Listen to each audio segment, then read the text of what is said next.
Hello, म चाहिँ क्षितिज सापकोटा र हजुरहरूलाई लाइभ बिहाइन्ड द लेन्समा स्वागत छ। आज चाहिँ एकदम यो बाहिरतिरको माहौल हल्का घाम पनि लागेको छ, चिसो त छँदै थियो। घाम सर म अहिले चाहिँ बिहानै उठेर नास्ता चाहिँ गरिनँ आज मैले, अनि उठेर फेरि टक्क लाएर पल्टे अनि 9:20 चाहिँ प्र्याक्टिकलतिर गर्न गएको।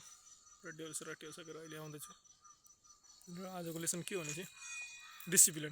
First of all we don't keep we applied our life.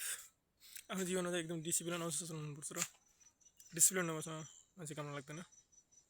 र आज के भन्न चाहन्छु भने चाहिँ तपाईँहरूले केही गर्न नसके नि डिसिप्लिन चाहिँ पालन गर्नुहोस्, अनुशासित हुनुहोस्।